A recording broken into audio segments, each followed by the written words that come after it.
ಇವರು ತಿಂಗಳಿಗೆ 5 ಸತಿ ಜಾಸ್ತಿ ಮಾಡಿದ್ದಾರೆ. ಹಿಂದೆ ಲೆಕ್ಕ ಹಾಕೊಳ್ಳಿ ನೀವು, ಎಷ್ಟೆಷ್ಟು ವರ್ಷದಲ್ಲಿ ಎಷ್ಟೆಷ್ಟು ಬೆಲೆ ಏರಿಕೆ ಇತ್ತು. ಜನಗಳ ಸಂಪರ್ಕ, ಊಟ ಮಾಡೋಕ್ಕಾಗಲ್ಲ, ಎದ್ರ ಮೇಲೆ ಕಳ್ತನ ಮಾಡ್ಕೊಬೇಕು. ಕಳ್ತನ ಮಾಡೋಕ್ಕೂ ಯಾವ ಸಿಗ್ತಾ ಇಲ್ಲ. ಅದೇ ಮೋದಿನೇ ಕಳ್ತನ ಮಾಡ್ಬೇಕೀಗ. ಮೋದಿನೊಬ್ಬನ ಕಳ್ತನ ಮಾಡಿಬಿಟ್ಟು ಅವನ್ನ ಇದು ಮಾಡೋದು ಎಲ್ಲ ಸೆಂಟ್ರಲ್ಗೆ ಸರೋದು. ಈಗ ಏನು ಬೇಕು ಏನು ಬೇಡ ಅನ್ನೋದು ತಿಳ್ಕೊಳ್ಳೋಂಥ ಅವ್ರಿಗೆ ಯೋಗ್ಯತೆಯೂ ಇಲ್ಲ. ಜನಕ್ಕೆ ಏನಾಗಿದೆ, ಪೆಟ್ರೋಲ್ ಡೀಸೆಲ್ ಇವ್ರು ಜಾಸ್ತಿ ಮಾಡ್ತಾಯಿದ್ರೆ ಬೆಲೆ ಏರಿಕೆಯಲ್ಲಿ ಏನಾಗುತ್ತೆ ಅಂದರೆ ಜನಗಳ ಜೋಬಿಗೆ ಕತ್ತರಿ ಬೀಳ್ತಾ ಇದೆ. ಯುದ್ಧನೇ ಇವ್ರು ಸಬ್ಜೆಕ್ಟ್ ಆಗಿಬಿಟ್ಟಿದೆ. ಬಟ್ ಯುದ್ಧ ಇದು ಸಬ್ಜೆಕ್ಟ್ ಅಲ್ವೇ ಅಲ್ಲ. ನಮ್ಮ ದೇಶಕ್ಕೆ ನಮ್ಮ ಇದಕ್ಕೆ ಏನು ಸೌಕರ್ಯ ಆಗಬೇಕು ಅದನ್ನು ಇವ್ರು ಮತ್ತೆ ಕ್ರೋಢೀಕರಿಸಿಟ್ಕೊಬೇಕಿತ್ತು. ಜನಗಳ ಮೇಲೆ ತುಂಬ ಜೇಬಿಗೆ ಕತ್ತರಿ ಹಾಕೋ ಕೆಲಸ ನಡೀತಾ ಇದೆ. ನಮಸ್ತೆ ವೀಕ್ಷಕರೇ, ನಾನು ಚೈತ್ರ. ದಿನದಿಂದ ದಿನಕ್ಕೆ ಪೆಟ್ರೋಲ್ ಡೀಸೆಲ್ ಬೆಲೆ ಏರಿಕೆ ಆಗ್ತಿದೆ. ಸೊ ಇದರಿಂದ ಸಾರ್ವಜನಿಕರಿಗೆ, ಗಾಡಿ ಓಡಿಸೋರಿಗೆ ಯಾವ್ಯಾವ ರೀತಿಯಾದಂತಹ ತೊಂದರೆ ಆಗ್ತಿದೆ ಅವರನ್ನೇ ಕೇಳೋಣ. ಏರಿಕೆ ಆದ್ರೂ ನಮಗೂ ಒಂಥರ ಒಳ್ಳೆಯದೇ. ನಾವು ರೈಸ್ ಮಾಡ್ತೀವಿ ರೇಟು. ಆಮೇಲೆ ಇವರು ತಿಂಗಳು 3 ಸರಿ 4 ಸರಿ 15 ದಿವ್ಸಕ್ಕೆ ಒಂದು ಸರಿ 3 ತಿಂಗ್ಳಿಗೆ ಒಂದು ಸರಿ ಮಾಡಿದ್ರೂ ಪರವಾಗಿಲ್ಲ. ನಮಗೆ ಇಲ್ಲಿ ಬಾಡಿಗೆ ಇಲ್ಲ, ನಮಗೆ ಕಷ್ಟ ಇದೆ, ಅವ್ರಿಗೆ ಅರ್ಥ ಆಗ್ತಿಲ್ಲ. ಅವ್ರವ್ರ ಅನುಕೂಲಕ್ಕೆ ಅವ್ರು ಮಾಡ್ತಾ ಇದ್ದಾರೆ, ನಮ್ಮ ಅನುಕೂಲಕ್ಕೆ ನಾವು ಪಾರ್ಟಿಗೆ ರೈಸ್ ಮಾಡ್ತಿದ್ದೀವಿ. ಅಂದ್ರೆ ನೀವು ಬಂದಿರೋ ಅಂದ್ರೆ ಕಸ್ಟಮರಿಗೆ ನೀವು ರೇಟ್ ಜಾಸ್ತಿ ಮಾಡ್ತೀವಿ ನಾವು. ಓಕೆ, ಪೆಟ್ರೋಲ್ ರೇಟ್ ಜಾಸ್ತಿ ಆಗಿದ್ರೆ ನೀವು ರೇಟ್ ಜಾಸ್ತಿ. ನಾವು ರೈಟ್ ಮಾಡಿದ್ರೆ ಅಲ್ವಾ ನಮ್ಗೆ ವರ್ಕೌಟ್ ಆಗೋದು. 100 ರೂಪಾಯಿ ಆಗಿದೆ ಡೀಸೆಲ್ ಈಗ. ಹೌದು. ನಾವು ಮುಂಚೆ ಬೆಂಗಳೂರಿಗೆ 2,500 ಹೋಗ್ತಿದ್ವಿ, ಈಗ 3,200ಕ್ಕೆ ಹೋಗ್ತೀವಿ.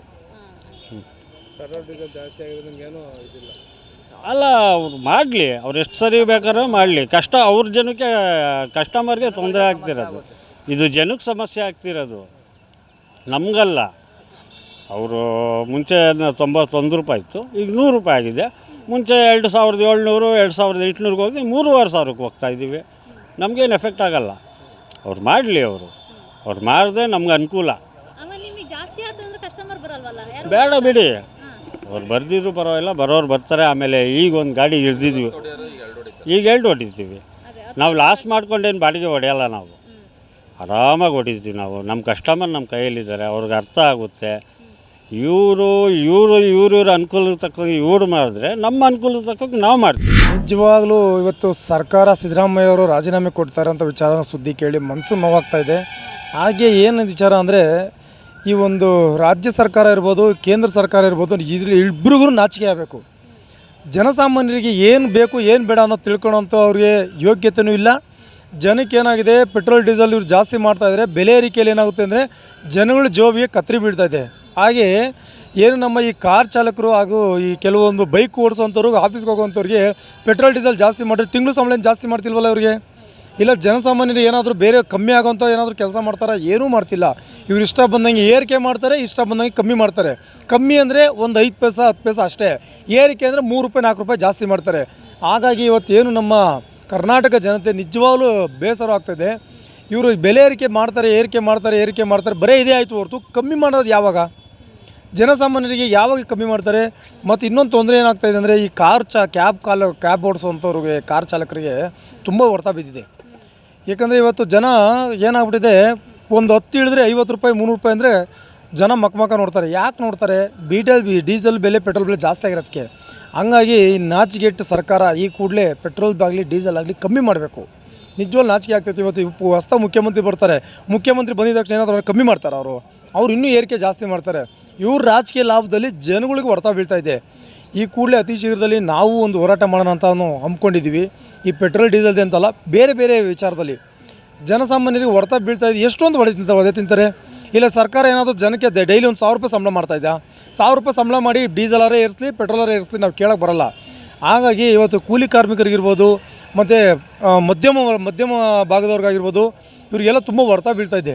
ನಿಜವಾಗ್ಲೂ ಈ ಸರ್ಕಾರ ಈ ಕೂಡಲೇ ಈ ಪೆಟ್ರೋಲ್ ಡೀಸೆಲ್ ಆಗಿರ್ಬೋದು ಮತ್ತು ಬೆಲೆ ಏರಿಕೆ, ಬೇರೆ ಬೇರೆ ವಸ್ತುಗಳ ಮೇಲೆ ಬೆಲೆ ಏರಿಕೆ ಮಾಡಿದ್ದಾರೆ, ಅದ್ರ ಮೇಲೆ ಕಮ್ಮಿ ಮಾಡಲಿಲ್ಲ ಅಂದರೆ ಮುಂದಿನ ದಿನಗಳಿಗೆ ಕರ್ನಾಟಕ ಜನತೆ ಸಂಪೂರ್ಣವಾಗಿ ಹೋರಾಟ ಮಾಡೋದು ಕೆಲಸ ಮಾಡ್ತಾರೆ ಸರ್.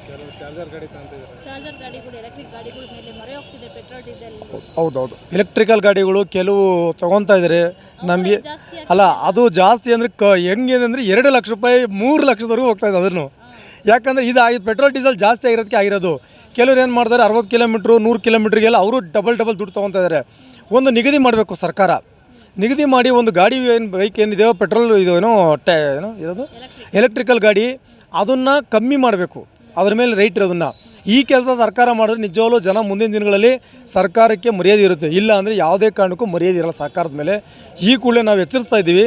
ಸರ್ಕಾರದ ಏನು ಇವಾಗ ಹೊಸ ಮುಖ್ಯಮಂತ್ರಿ ಬರ್ತಾ ಇದೆ ಅಂತ ಹೇಳಿದಾರೆ, ಅವ್ರು ಬಂದು ಎಲೆಕ್ಟ್ರಿಕಲ್ ಗಾಡಿ ಆಗಿರ್ಬೋದು, ಡೀಸೆಲ್ ಪೆಟ್ರೋಲ್ ರೇಟ್ ಆಗಿರ್ಬೋದು ಎಲ್ಲನೂ ಏರಿಕೆ ಕಮ್ಮಿ ಮಾಡಬೇಕು. ಇಲ್ಲ ಅಂದರೆ ಅವರಿಗೆ ನಿಜವಾಗ್ಲೂ ಮರ್ಯಾದೆ ಇರೋಲ್ಲ, ಅದಂತೂ ಗ್ಯಾರಂಟಿ. ಈಗ ಇಲ್ಲಿ ಕೇಂದ್ರ ಸರ್ಕಾರ ರಾಜ್ಯ ಸರ್ಕಾರ ಮಾಡಿರುವ ಪೆಟ್ರೋಲು ಬೆಲೆ ಏರಿಕೆಯಿಂದ ತುಂಬ ಬಡವರಿಗೆ ತುಂಬ ತೊಂದರೆ ಆಗ್ತಾ ಇದೆ. ತೊಂದರೆ ಇದು ಆಟೋ ಓಡಿಸೋರಿಗೆ ಪಾಪ ದಿನಗೂಲಿ ಇರೋದು, ಸ್ವಂತ ಆಟೋ ಇರೋಕ್ಕಿಂತ ಜಾಸ್ತಿ ಜನ ಬಾಡಿಗೆ ತೊಗೊಂಡು ಆಟೋ ಓಡಿಸೋರೇ ಜಾಸ್ತಿ. ಅದರಲ್ಲೂ ಅವರು ಡೈಲಿ 300, 400, 500 ರೂಪಾಯಿ ಅವರು ಪ್ರತಿದಿನ ಕೊಟ್ಟು ಅವರು ಏನು ದುಡಿಮೆ ಇರುತ್ತೋ ಅವ್ರು ನೋಡಿಕೊಂಡು ಅವ್ರ ಮಕ್ಕಳು ವಿದ್ಯಾಭ್ಯಾಸನೆಲ್ಲ ನೋಡಿಕೊಂಡು ಅವ್ರ ಮನೆಯನ್ನೆಲ್ಲ ನೋಡಿಕೊಂಡು ಬಾಡಿಗೆ ಎಲ್ಲ ಕಟ್ಟಬೇಕು. ಅಂಥದ್ರಲ್ಲಿ ರಾಜ್ಯ ಸರ್ಕಾರ ಮಾಡುವ ಪೆಟ್ರೋಲ್ ಏರಿಕೆ ಮತ್ತು ಗ್ಯಾಸ್ ಏರಿಕೆಯಿಂದ ಜನಜೀವನಕ್ಕೆ ತುಂಬ ತೊಂದರೆ ಆಗ್ತಾಯಿದೆ. ಟೂ ವೀಲರು ತುಂಬ ಸಮಸ್ಯೆ ಆಗ್ತಾಯಿದೆ. ಅದರಿಂದ ಎಲ್ಲರೂ ಇವಾಗ ವೆಹಿಕಲ್ಸ್ಗೆ ಹೋಗ್ತಾ ಇದ್ದಾರೆ, ಬ್ಯಾಟ್ರಿ ಗಾಡಿಗೆ ಹೋಗ್ತಾ ಇದ್ದಾರೆ. ಬಟ್ ಮುಂದಿನ ಜನಕ್ಕೆ ಮುಂದಿನ ದಿನಗಳಲ್ಲಿ ಗಾಡಿಗಳಿಂದ ತುಂಬ ಹಾನಿ ಇದೆ. ಪ್ರಕೃತಿಗೆ ವಿರುದ್ಧವಾದ ವೆಹಿಕಲ್ ಅದು. ಬಟ್ ಇವಾಗ ಜನ ತಿಳ್ಕೊಳ್ತಾ ಇದ್ದಾರೆ ಬರೀ ಅದರಿಂದ ಒಳ್ಳೇದು ಆಗ್ತಾಯಿದೆ ಅಂತ. ಬಟ್ ಅದರಿಂದ ತುಂಬ ಕೆಟ್ಟ ಇಲ್ಲ, ಅದನ್ನು ಬ್ಯಾಟ್ರಿ ನೀವು ಅನ್ಯೂಸ್ ಮಾಡಬೇಕು ಅಂತ ಅಂದಾಗ ಪ್ರಕೃತಿಗೆ ತುಂಬ ಹಾನಿ ಆಗುತ್ತೆ. ಅದು ಜನ ತಿಳ್ಕೊಬೇಕು. ಸುಮ್ಮನೆ ಇ ವಿ ಅನ್ನೋದಲ್ಲ, ಅದ್ರ ಬಗ್ಗೆ ಏನಿದೆ, ಮುಂದೆ ಜನಕ್ಕೆ ಏನು ತೊಂದರೆ ಆಗುತ್ತೆ ಅಂತ ನೀವು ತಿಳ್ಕೊಳ್ಳಿ. ಅದು ಇವಾಗ ಕಷ್ಟಪಟ್ಟು ಏನೋ ಸಬ್ಸಿಡಿ ಲೋನು ಏನೋ ಮಾಡ್ಕೊಂಡು ತೊಗೊಳ್ತೀರಾ, ಮುಂದೆ ಜೀವನದಲ್ಲಿ ನೀವೇ ಅನುಭವಿಸ್ತೀರಾ. ಓಲಾ ಅಂತೂ ನಮ್ಮ ಕರ್ನಾಟಕದಲ್ಲಿ ಕ್ಲೋಸ್ ಆಯಿತು, ನಾಶ ಆಯಿತು. ಇವಾಗ ನೆಕ್ಸ್ಟು ಇನ್ನೂ ಯಾವುದ್ಯಾವುದು ಹೊಸದು ಬರುತ್ತೋ ಅದನ್ನು ನಾಶ ಅತಿ ಶೀಘ್ರದಲ್ಲಿ ಆಗುತ್ತೆ. ಎಣ್ಣೆ ರೇಟ್ ಜಾಸ್ತಿ ಮಾಡ್ತೀವಿ ಅಂತಾರೆ, ಅಕ್ಕಿ ಬೆಳೆ ರೇಟ್ ಜಾಸ್ತಿ ಮಾಡ್ತಾರೆ. ಬಟ್ ಲೇಡೀಸ್ಗೆಲ್ಲ ಬಸ್ ಫ್ರೀ ಅಂತಾರೆ, ಜೆಂಟ್ಸ್ ಮೇಲೆಲ್ಲ ಭಾರ ಆಗ್ತಾ ಇದ್ದಾರೆ. ಇದರಿಂದ ಏನು ಸರ್ಕಾರದಿಂದ ಏನು ಯಾರಿಗೂ ಅನುಕೂಲನೇ ಇಲ್ಲ, ಅನಾನುಕೂಲನೇ ಜಾಸ್ತಿ. ಇದರಿಂದ ಸರ್ಕಾರ ಇವಾಗ ಯಾರು ಬರ್ತಾರೋ ಅವರು CM ಅವರು ಒಳ್ಳೆ ಕಡಿಮೆ ಮಾಡಬೇಕು ಅಂತ ಅವ್ರಿಗೆ ಮಾಡ್ತೀವಿ. ಇಲ್ಲಾಂದರೆ ಅತಿ ಶೀಘ್ರದಲ್ಲಿ ಉಗ್ರವಾದ ಹೋರಾಟವನ್ನು ಮಾಡಿ ರಾಜ್ಯಾದ್ಯಂತ ವಿಧಾನಸೌಧ ಮುತ್ತಿಗೆ ಅಂತೂ ಆಗ್ತೀವಿ. ಆ್ಯಕ್ಚುಲಿ ಇದು ನಾವು ನಿಖರವಾದಂಥ ರೀಸನ್ ಹೇಳೋಕ್ಕಾಗಲ್ಲ. ಯಾಕೆಂದರೆ ಅಲ್ಲಿ ಯುದ್ಧ ನಡೀತಾ ಇದೆ. ಇನ್ಸ್ಟಾಗ್ರಾಮಲ್ಲೆಲ್ಲ ನೋಡ್ತಾ ಇರ್ತೀವಿ. ಇಲ್ಲಿ ಅಮೇರಿಕದಲ್ಲಿ ಇಷ್ಟಿದೆ, ಜಪಾನಲ್ಲಿ ಇಷ್ಟಿದೆ, ಆ ಥರ ಎಲ್ಲ ಹೇಳ್ತಾ ಇದ್ದಾರೆ. ಬಟ್ ಇಂಡಿಯಾದಲ್ಲಿ 110 ಆಗಿದೆ ಇವಾಗ. ಬಟ್ ಯಾವ ಥರ ಅಕ್ಸೆಪ್ಟ್ ಮಾಡೋಕ್ಕೆ ಆಗ್ತಾಯಿಲ್ಲ. ಹೌದು, ಜಾಸ್ತಿ ಆಗ್ತಾಯಿದೆ. ಬಟ್ ಅದೇ ಟ್ಯಾಕ್ಸ್ ಒಂದು ಸ್ವಲ್ಪ ಕಡಿಮೆ ಮಾಡಬೇಕು. ಟ್ಯಾಕ್ಸ್ ಬೆಲೆ ಕಡಿಮೆ ಮಾಡಬೇಕು. ಆ್ಯಕ್ಚುಲಿ ಪೆಟ್ರೋಲ್ ಬೆಲೆ ಇವತ್ತು 111 ರೂಪಾಯಿ ಅಂತ ಆಗಿದೆ ಆಲ್ರೆಡಿ 2 ಡೇಸಿಂದ. ಬಟ್ ಜೀವನದ ಅಸ್ತವ್ಯಸ್ತ ಸ್ವಲ್ಪ ಕಷ್ಟ ಆಗುತ್ತೆ. ಯಾಕಂದರೆ ಬಡವರು ಸ್ವಲ್ಪ ಹಾಕ್ಕೊಂಡು ಓಡಾಡೋದು ತುಂಬ ಕಷ್ಟ ಆಗುತ್ತೆ. ಇವತ್ತಿನ ಆರ್ಥಿಕತೆಯಲ್ಲಿ ನೋಡೋದಂದರೆ ವಾರಗಳು ಅದು ಇದು ನಡೆಯೋದ್ರಿಂದ ಆಮದು ಮಾಡ್ಕೊಳ್ಳೋದು ಸ್ವಲ್ಪ ಕಷ್ಟ ಆಗ್ತಾಯಿದೆ.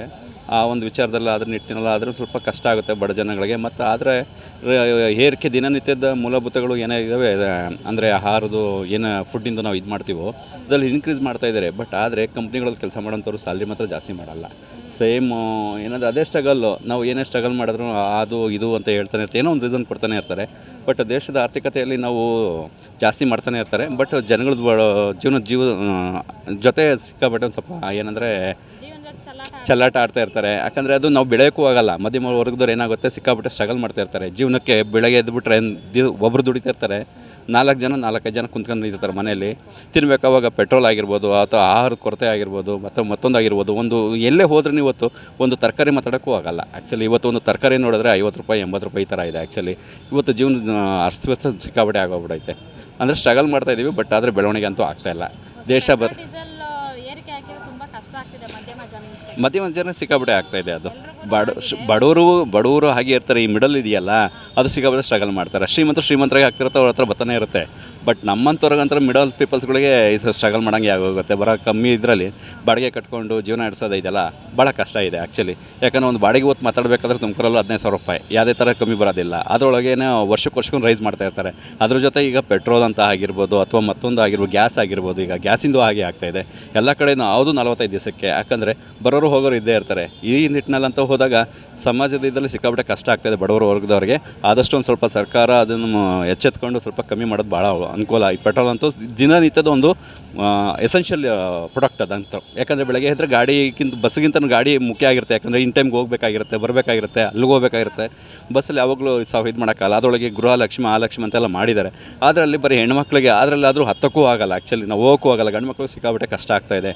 ಇದು ಪ್ರಯುಕ್ತ ಅಂದರೆ ಗಾಡಿಗೆ ಎಸೆನ್ಷಿಯಲ್. ಆದರೆ ಆದಷ್ಟು ಸ್ವಲ್ಪ ಕಮ್ಮಿ ಮಾಡಬೇಕು ಅನ್ನೋದು ಒಂದು ಇಂಟೆನ್ಷನ್ ಅಷ್ಟೇ, ನಮ್ಮ ಒಂದು ಉದ್ದೇಶ. ಪೆಟ್ರೋಲ್ ಡೀಸೆಲ್ ದರ ಜಾಸ್ತಿ ಆಗಿರೋದು ದಿನ ಒಂದು ದಿನಕ್ಕೆ ಒಂದು 3 ರೂಪಾಯಿ ಅಂತ ಹೇಳ್ತೀನಿ. 10 ರೂಪಾಯಿ, 5 ರೂಪಾಯಿ, 11 ರೂಪಾಯಿ ಜಾಸ್ತಿ ಏರಿಸಿದರೆ BJP ಸರ್ಕಾರದವ್ರು ಮಾಡ್ತಿರ್ತಕ್ಕಂಥ ಇದೆಲ್ಲ ಜನಗಳಿಗೆ, ಹೋರಾಡ್ತಕ್ಕಂಥ ರೈತರಿಗೆ ಎಲ್ಲರಿಗೂ ಒಂದು ಸ್ವಲ್ಪ ರೀಸನಬಲ್ ಆಗಬೇಕು. ಏನಿದ್ರಿಂದ ಕಾಂಗ್ರೆಸ್ ಸರ್ಕಾರ ಏನಿತ್ತು ಮನಮೋಹನ್ ಸಿಂಗ್ ಇದ್ದಾಗ ಯಾವ ರೀತಿ ಕಮ್ಮಿ ಇತ್ತು, 76 ರೂಪಾಯಿ ಇತ್ತು, ಅದೇ ರೀತಿ ಕಮ್ಮಿ ಆದರೆ ಜನಗಳಿಗೆ, ಸಾಮಾನ್ಯರಿಗೆ ಎಲ್ಲರಿಗೂ ಒಳ್ಳೇದಾಗ್ತೈತೆ.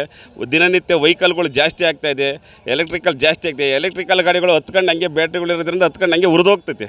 ಇಲ್ಲಿ ಪೆಟ್ರೋಲ್ ಗಾಡಿ, ಡೀಸೆಲ್ ಗಾಡಿಗೆ ಮತ್ತು ರೈತರುಗಳಿಗೆ, ತರಕಾರಿ ವ್ಯಾಪಾರಿಗಳಿಗೆ ಬರ್ತಕ್ಕಂಥ ಗಾಡಿ ವೆಹಿಕಲ್ಗಳಿಗೆ ಇಲ್ಲಿ ಡೀಸೆಲ್ ಬೆಲೆ ಜಾಸ್ತಿ ಆಯಿತು ಅಂದರೆ ತರಕಾರಿ ಬೆಲೆ ಜಾಸ್ತಿ ಆಗ್ತೈತಿ. ತರಕಾರಿ ಬೆಲೆ ಜಾಸ್ತಿ, ಜನಗಳು ಸಂಪರ್ಕ ಊಟ ಮಾಡೋಕ್ಕಲ್ಲ, ಎಲ್ಲ ಮೇಲೆ ಕಳ್ತನ ಮಾಡ್ಕೊಬೇಕು. ಕಳ್ತನ ಮಾಡೋಕ್ಕೂ ಯಾವೂ ಸಿಗ್ತಾಯಿಲ್ಲ. ಅದೇ ಮೋದಿನೇ ಕಳ್ತನ ಮಾಡಬೇಕೀಗ. ಮೋದಿನೊಬ್ಬನ ಕಳ್ತನ ಮಾಡಿಬಿಟ್ಟು ಅವನ್ನ ಇದು ಮಾಡಿದ್ರೆ ಎಲ್ಲ ಸೆಂಟ್ರಲ್ಗೆ ಸರಿ ಹೋಗುತ್ತೆ. ಈ ಪೆಟ್ರೋಲು ಮತ್ತು ಡೀಸೆಲ್ ಬೆಳೆ ಈಗಾಗಲೇ ಸುಮಾರು ಸರಿ ನಾನು ಈ ಒಂದು ವಾರದಲ್ಲಿ 4 ಬಾರಿ 5 ಬಾರಿ ಆಗಿದೆ. ಇದರಿಂದ ಜನಸಾಮಾನ್ಯರಿಗೆ ತುಂಬಾ ಕಷ್ಟ ಆಗ್ತಾಯಿದೆ. ಯಾಕೆ ಅಂತಂದರೆ ಎಲ್ಲ ಗೌರ್ಮೆಂಟಲ್ಲೂ ಬೆಲೆ ಏರಿಕೆ ಆಗೋದು ಸಹಜ. ಆದರೆ ಇಂದಿನ ಸರ್ಕಾರದಲ್ಲಿ ಆಗಿರ್ತಕ್ಕಂಥ ಡಿಫ್ರೆನ್ಸ್ ನೋಡಿದ್ರೆ ಇದಕ್ಕೂ ಮನಮೋಹನ್ ಸಿಂಗ್ ಕಾಲಕ್ಕೆ ಆಗಲಿ, ಹಿಂದೆ ಇರ್ತಕ್ಕಂಥ ಪ್ರಧಾನಿಗಳಿಗೆ ಆಗಲಿ, ಈಗಿನ ನರೇಂದ್ರ ಮೋದಿ ಆಡಳಿತದಲ್ಲೇ ಆಗಲಿ ಇಷ್ಟೊಂದು ಇದಾಗಿರಲಿಲ್ಲ. ಈಗ ಬೆಲೆ ಏರಿಕೆ ಕೇವಲ ಪೆಟ್ರೋಲ್ ಏರಿಕೆ ಒಂದು, ಡೀಸೆಲ್ ಏರಿಕೆ ಆದರೆ ಅದು ಅದರ ಹೊಡೆತ ಇಡೀ ಜನಸಾಮಾನ್ಯರು ಕೂಲಿ ಮಾಡೋ ಕಾರ್ಮಿಕನ ತನಕನೂ ಬೆಲೆ ಏರಿಕೆ ಆಗುತ್ತದೆ. ಪ್ರತಿಯೊಂದು ಬೆಲೆನೂ ರೈಸ್ ಆಗ್ತೈತೆ. ಹಾಗಾಗಿ ಇದನ್ನು ಯಾರೇ ಪ್ರಧಾನಿ ಆದವರು ಇದನ್ನೆಲ್ಲ ಜನರಲ್ಲಾಗಿ ಜನಸಾಮಾನ್ಯರಿಗೆ ತೊಂದರೆ ಆಗದಲ್ಲೇ ರೀತಿಯಲ್ಲಿ ಯೋಚನೆ ಮಾಡಿ ಬೆಲೆ ಏರಿಕೆನ ಮಾಡಬೇಕು. ಬೆಲೆ ಏರಿಕೆ ಅನ್ನೋದು ಸಾಮಾನ್ಯ. ಈ ಕಾಲಘಟ್ಟಕ್ಕೆ ತಕ್ಕಂತೆ ಅದು ಬೆಲೆ ಏರಿಕೆ ಆಗ್ತಾ ಇರುತ್ತದೆ. ಆದರೆ ಜನಸಾಮಾನ್ಯರ ಹಿತದೃಷ್ಟಿನ ಇಟ್ಕೊಂಡು ಯಾವುದೇ ಮೋದಿ ಸರ್ಕಾರ ಆಗಲಿ, ಯಾವುದೇ ಸರ್ಕಾರ ಆಗಲಿ ಇದನ್ನು ಯೋಚನೆ ಮಾಡಿ ಬೆಲೆ ಏರಿಕೆನ ಮಾಡಬೇಕು. ಬೆಲೆ ಏರಿಕೆ ಆಗಿರೋದ್ರಿಂದ ಮಧ್ಯಮ ವರ್ಗದಿಂದ ಇರ್ಬೋದು, ಪ್ರತಿಯೊಬ್ಬರಿಗೂ ಇರ್ಬೋದು. ಶ್ರೀಮಂತರಿಗೆ ಒಬ್ಬರಿಗೆ ಬಿಟ್ಟರೆ ಇನ್ನು ಎಲ್ಲರಿಗೂ ತೊಂದರೆನೇ. ಈಗ ಪಕ್ಷನ ವಹಿಸ್ಕೊಂಡು ಯಾರೂ ಮಾತಾಡ್ತಕ್ಕಂಥದ್ದಲ್ಲ. ಇವತ್ತು BJP ಸರ್ಕಾರದವರು ಬೆಲೆ ಏರಿಕೆ ಆಗೈತೆ, ಏನು ಹೇಳ್ತೀರಾ ವಿರೋಧ ಪಕ್ಷ ನಾಯಕರೇ ಅಂತ ಅಂದರೆ, ಇಲ್ಲ ಇದು ಗೌರ್ಮೆಂಟಲ್ಲಿ ಇದು ಬೇರೆ ದೇಶಕ್ಕೆ ಯುದ್ಧ ಆಗ್ತಾಯಿದೆ, ಆ ಕಾರಣದಿಂದ ಬೆಲೆ ಏರಿಕೆ ಆಗಿಬಿಟ್ಟಿದೆ. ನೀವು ಆದಷ್ಟು ಮೋದಿ ಸರ್ಕಾರ ಮಾಡಿರೋದೇ ಬೆಲೆ ಏರಿಕೆ ಸರಿ ಅಂತ ವಾದ ಮಾಡ್ತಾರೆ. ಇದು ಸರಿಯಲ್ಲ. ಬೆಲೆ ಏರಿಕೆ ಆಗಿರೋದೇ ತಪ್ಪು ಅಂತ ಹೇಳ್ಬೇಕು ಅವರು. ಯಾವ ಕಾರಣಕ್ಕೆ ಜನಸಾಮಾನ್ಯರಿಗೆ ತೊಂದರೆ, ಜನಸಾಮಾನ್ಯರಿಂದ ಗೆದ್ದವರು ಇವರು. ಜನಸಾಮಾನ್ಯರ ಸಮಸ್ಯೆಗಳನ್ನ ಅರ್ಥ ಮಾಡ್ಕೋಬೇಕು ಇವರು ಅಲ್ವರಾ. ಜನಸಾಮಾನ್ಯರ ಸಮಸ್ಯೆ ಅರ್ಥ ಮಾಡ್ಕೊಂಡು ಏನಕ್ಕೆ ಆಗೈತಿ ಅಂತ ತಿಳ್ಕೊಂಡು ಅದನ್ನು ಎಷ್ಟು ಪ್ರಮಾಣದಲ್ಲಿ ಜಾಸ್ತಿ ಮಾಡಬೇಕು, ಎಷ್ಟು ಪ್ರಮಾಣದಲ್ಲಿ ಎಷ್ಟು ವರ್ಷಕ್ಕೊಂದ್ಸತಿ ಜಾಸ್ತಿ ಮಾಡಬೇಕು. ಇವರು ತಿಂಗಳಿಗೆ 5 ಸತಿ ಜಾಸ್ತಿ ಮಾಡಿದ್ದಾರೆ. ಹಿಂದೆ ಲೆಕ್ಕ ಹಾಕೊಳ್ಳಿ ನೀವು, ಎಷ್ಟೆಷ್ಟು ವರ್ಷದಲ್ಲಿ ಎಷ್ಟೆಷ್ಟು ಬೆಲೆ ಏರಿಕೆ ಇತ್ತು. ಒಬ್ಬೊಬ್ಬ ಪ್ರಧಾನಿ ಆದಾಗ 5 ವರ್ಷದಲ್ಲಿ ಎಷ್ಟು ಬೆಲೆ ಏರಿಕೆ ಇತ್ತು. ಮತ್ತೆ ಇನ್ನೊಬ್ಬ ಪ್ರಧಾನಿ ಬಂದಾಗ ಅವರ ಆಡಳಿತದ ಅವಧಿಯಲ್ಲಿ ಎಷ್ಟು ಬೆಲೆ ಏರಿಕೆ ಇತ್ತು ಅಂತ ತಿಳ್ಕೊಂಡು ಮಾಡಬೇಕು. ಇದು ಏನು ಯಾರಿಗೋ ಯಾವನ ಹೆಂಗನ ಸಾಯಲಿ ಅಂತ ಹೇಳ್ಬಿಟ್ಟು ಹೆಂಗೆ ಬೇಕು ಹಂಗೆ ಬೆಲೆ ಏರಿಕೆ ಮಾಡೋದಲ್ಲ. ವಿರೋಧ ಪಕ್ಷದವರೇ ಆಗಲಿ ಇದನ್ನು ಅವರನ್ನೂ ವಿಚಾರ ಮಾಡಿ ಜನಗಳಿಗೆ ಅನುಕೂಲ ರೀತಿಯಾದಂಥ ರಾಜ್ಯ ಸರ್ಕಾರದ BJP MP ಗಳೇ ಆಗಲಿ, MLAಗಳೇ ಆಗಲಿ ಇದ್ರ ಬಗ್ಗೆ ಧ್ವನಿಗೂಡಿಸಿ ಅವ್ರಿಗೂ ಕೇಳಬೇಕಾದಂಥ ಹಕ್ಕು ಅವ್ರಿಗೂ ಇದೆ. ಮೋದಿನ ಪ್ರಶ್ನೆ ಮಾಡೋ ಹಕ್ಕು ಪ್ರತಿಯೊಬ್ಬರಿಗೂ ಇದೆ. ಅದನ್ನು ಕೇಳಿದ್ರೇ ಮೋದಿನೂ ತಮ್ಮ ಸಮಸ್ಯೆಗಳನ್ನ, ದೇಶದ ಸಮಸ್ಯೆನ, ಈ ರಾಜ್ಯ ಸಮಸ್ಯೆನ ತಿಳ್ಕೊಂಡು ಅವರು ಒಂದು ಜನಗಳಿಗೆ ಅನುಕೂಲ ಆಗೋ ರೀತಿಯಲ್ಲಿ ಯೋಚನೆ ಮಾಡ್ಬೋದು. ಅದನ್ನು ಬಿಟ್ಬಿಟ್ಟು ಮೋದಿ ಮಾಡಿದ್ದೆಲ್ಲ ಸರಿ, ಮೋದಿ ದೇಶಕ್ಕೋಸ್ಕರ ಯುದ್ಧ ಮಾಡ್ತಾ ಇದ್ದಾರೆ, ಅದಕ್ಕೋಸ್ಕರ ಮಾಡ್ತಾರೆ ಅಂತ ಸಮರ್ಥನೆ ಮಾಡ್ಕೊಳ್ಳೋದು ಸರಿಯಲ್ಲ. ಮೇಡಮ್, ಏರಿಕೆ ಆಗ್ತಾ ಇದೆ ಅಂದರೆ ಒಂದು ಕೇಂದ್ರ ಮಟ್ಟದಲ್ಲಿ ಮತ್ತು ರಾಜ್ಯ ಮಟ್ಟದಲ್ಲಿ ಹೇಳ್ತಕ್ಕಂಥದ್ದು ಉದಾಹರಣೆ ಏನು ಗೊತ್ತಾ, ಇದರಲ್ಲಿ ಯುದ್ಧ ನಡೀತಾ ಐತೆ, ಯುದ್ಧನೇ ಇವ್ರು ಸಬ್ಜೆಕ್ಟ್ ಆಗಿಬಿಟ್ಟಿದೆ. ಬಟ್ ಯುದ್ಧ ಇದು ಸಬ್ಜೆಕ್ಟ್ ಅಲ್ವೇ ಅಲ್ಲ. ನಮ್ಮ ದೇಶಕ್ಕೆ, ನಮ್ಮ ಇದಕ್ಕೆ ಏನು ಸೌಕರ್ಯ ಆಗಬೇಕು ಅದನ್ನು ಇವ್ರು ಮತ್ತೆ ಕ್ರೋಢೀಕರಿಸಿಟ್ಕೊಬೇಕಿತ್ತು. ಜನಗಳ ಮೇಲೆ ತುಂಬ ಜೇಬಿಗೆ ಕತ್ತರಿ ಹಾಕೋ ಕೆಲಸ ನಡೀತಾ ಇದೆ. ಸುಮಾರು 4 ಬಾರಿ ಪೆಟ್ರೋಲ್ ಡೀಸೆಲ್ ಬೆಲೆ ಏರಿಕೆ ಆಗಿದೆ. ಹಾಗೆ ಅಡುಗೆ ಸಿಲಿಂಡ್ರ್ ಸಮೇತ, ಗೃಹಿಣಿಯರಿಗೂ ಸಮೇತ ಇದು ಎಫೆಕ್ಟ್ ಆಗ್ತಾ ಇದೆ. ಮತ್ತು 2 ವೀಲರ್ ರೇಟು ಗಗನಕ್ಕೆ ಏರ್ತಾ ಐತೆ. ಇಲ್ಲಿ ರಾಜ್ಯ ಸರ್ಕಾರಕ್ಕಾಗಲಿ ಅಥವಾ ಕೇಂದ್ರ ಸರ್ಕಾರಕ್ಕಾಗಲಿ ಮಾನ ಮರ್ಯಾದೆ ಅನ್ನೋದಿಲ್ಲ ಅವ್ರಿಗೆ. ಸಣ್ಣ ಪುಟ್ಟ ಜನಗಳು ಯಾವ ರೀತಿ ಬದುಕಬೇಕು, ಬಾಳಬೇಕು ಅನ್ನೋದು ಅವ್ರಿಗೆ ಗೊತ್ತಿಲ್ಲ. ಇವ್ರಿಗೇನಿದ್ರು ಒಂದೇ ಎಲೆಕ್ಷನ್, ಇವ್ರಿಗೆ ಟಾರ್ಗೆಟ್ ಇರೋದು ಎಲೆಕ್ಷನ್ನಿಗೆ ದುಡ್ಡು ಆಗಬೇಕು. ಆ ದೃಷ್ಟಿ ಇಟ್ಕೊಂಡು ಇವರು ಬೆಲೆಗಳನ್ನೆಲ್ಲ ಏರಿಕೆ ಮಾಡ್ತಾ ರಾಜ್ಯದ ಮೇಲೆ ಗೂಬೆ ಕೂರಿಸ್ತಾರೆ, ಇವರು ಕೇಂದ್ರದ ಮೇಲೆ ಗೂಬೆ ಕೂರಿಸ್ತಾ ಇದ್ದಾರೆ. ದಯವಿಟ್ಟು ಮುಂದಿನ ದಿನಗಳಲ್ಲಿ ಇದಾಗಬಾರ್ದು. ನಮ್ಮ ಮಾನ್ಯ ಮೋದಿಜಿ ಸಾಹೇಬ್ರಿಗೆ ನಾವು ಒಂದು ಮನವಿ ಮಾಡ್ಕೊತಾ ಇದ್ದೀವಿ, ದಯಮಾಡಿ ಜನಸಾಮಾನ್ಯರಿಗೆ ಬಡವರು ಬಗ್ಗರಿಗೆ ಅನುಕೂಲವಾಗದ ರೀತಿ ಬೆಲೆಗಳನ್ನ ಆದಷ್ಟು ಡೌನ್ ಮಾಡಬೇಕು. LPG ಮತ್ತು ಪೆಟ್ರೋಲ್ ಡೀಸೆಲ್ ಕಡಿಮೆ ಬೆಲೆಗೆ ದೊರೆಯಬೇಕು ಅಂತ ಹೇಳಿ ಈ ಮುಖಾಂತರ ಅವರಿಗೆ ನಾವು ಮನವಿ ಮಾಡ್ತಾಯಿದ್ದೀವಿ. ಹಾಗೆ ಸಿದ್ದರಾಮಯ್ಯ ಸರ್ಗೂ ಹೇಳ್ತಾ ಇದ್ದೀವಿ, ಮುಂದಿನ ದಿನಗಳಲ್ಲಿ ಇದೇ ರೀತಿ ಬೆಲೆ ಏರಿಕೆ ಆದರೆ ನಾವು ಕನ್ನಡ ರಕ್ಷಣಾ ವೇದಿಕೆ ಕನ್ನಡ ಸೇನೆಯಿಂದ ಉಗ್ರವಾದ ಹೋರಾಟ ಮಾಡಲಿಕ್ಕೆ ಇವತ್ತು ನಾನು ಅವ್ರಿಗೊಂದು ಮನವಿ ಮಾಡ್ತಾಯಿದ್ದೀನಿ ಮೇಡಮ್. ಏನಿಲ್ಲ, ಈಗ ಜನಸಾಮಾನ್ಯಕ್ಕೆ ಭಾಳ ತೊಂದರೆ ಆಗ್ತಾಯಿದೆ. ಈ ಆಟೋದವ್ರನ್ನೇ ಕಟ್ಕೊಳ್ಳಿ, ಆಟೋದವ್ರಿಗೆ ದಿನ CNG ಜಾಸ್ತಿ ಆಗ್ತಾಯಿರೋದ್ರಿಂದ ಅವರು ಸಾಮಾನ್ಯ ಪ್ರಜೆಗಳ ಮೇಲೆ ರೇಟ್ ಜಾಸ್ತಿ ಮಾಡ್ತಾಯಿದ್ದಾರೆ. ಈ ಕೂಲಿ ಮಾಡೋರು, ಆಟೋದಲ್ಲಿ ಹೋಗಿ ಬರೋರು ಅವರೆಲ್ಲ ಈಗ ಆಟೋದವ್ರನ್ನ ಬೈಕೊಂಡು ಓಡಾಡ್ತಾರೆ. ಅವ್ರನ್ನ 20 ರೂಪಾಯಿ ಇದ್ದು 30 ರೂಪಾಯಿ ಆಗಿದೆ, 30 ರೂಪಾಯಿ ಇದ್ದು 40 ರೂಪಾಯಿ ಆಗಿದೆ. ಅವ್ರು ತಾನೇ ಕೂಲಿ ಮಾಡೋರು ಎಲ್ಲಿಂದ ಕೊಡ್ತಾರೆ? ಹಾಗಾಗಿ ಎಲ್ಲರಿಗೂ ತೊಂದರೆ ಆಗ್ತಾಯಿದೆ. ಕೇಂದ್ರ ಆಗಲಿ ರಾಜ್ಯ ಆಗಲಿ ಇದಕ್ಕೆಲ್ಲ ಸ್ಪಂದಿಸಬೇಕು, ಅವ್ರಿಗೆಲ್ಲ ಒಂದು ಪರಿಹಾರ ತೋರಿಸ್ಬೇಕು. ಪೆಟ್ರೋಲ್ ಬೆಲೆ ಇವತ್ತಿನ ಬೆಲೆ ನೋಡಿದ್ರೆ 111 ರೂಪಾಯಿ ಆಗಿದೆ. ಸೊ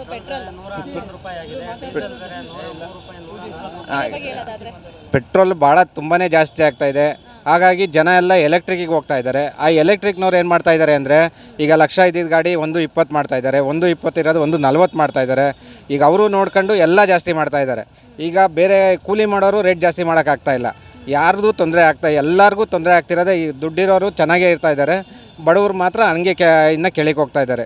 ಹಾಗಾಗಿ ಎಲ್ಲರಿಗೂ ಇದು ರಾಜಕಾರಣಿಗಳೇ ಇದಕ್ಕೆಲ್ಲ ಇದನ್ನು ತೋರಿಸ್ಬೇಕು, ಏನು ಮಾರ್ಗ ತೋರಿಸ್ಬೇಕು. ಇನ್ನು ಬೇರೆ ಯಾರು ಕಡಿಮೆ ಮಾಡಬೇಕು, ಇದು ಮಾಡಬೇಕು, ಅದಷ್ಟೇ ಕೇಳ್ಕೊಳೋದು. ಮೇಡಮ್, ಈಗ ಮೊದಲು ಡೀಸೆಲ್ ರೇಟ್ ಕಮ್ಮಿ ಇತ್ತು, ಈಗ ಸ್ಲೋ ಪ್ರೈಸ್ ಅಂತಾರೆ. ದಿನ 5 ರೂಪಾಯಿ 2 ರೂಪಾಯಿ 1 ರೂಪಾಯಿ ರೈಸ್ ಮಾಡ್ಕೊಂಡು ಹೋಗ್ತಾನೆ ಅವ್ರೆ. ನಾವು ಬಾಡಿಗೆ ಹೊಡೋದು ಹೆಂಗೆ ಹೊಡೋಣ ಮೇಡಮ್ ಬಾಡಿಗೆಗಳನ್ನ? ಈಗ ಓಲಾ ಊಬರೆಲ್ಲ ಬಿಟ್ಬಿಟ್ಟವ್ರೆ. ಈಗ ನಮಗೆ ಸಖತ್ತು ತೊಂದರೆ ಆಗಿದೆ. ಆಮೇಲೆ ಇದು ಟ್ಯಾಕ್ಸ್ ಎಲ್ಲ ರೈಸ್ ಆಗಿಬಿಟ್ಟಿದೆ ನಮಗೆ. ಇವಾಗೆಲ್ಲ ನಮ್ಮ ಗಾಡಿಗಳವರೆಲ್ಲ ಓಡ್ಸೋಕ್ಕೆ ಆಗ್ತಿಲ್ಲ ನಾವು.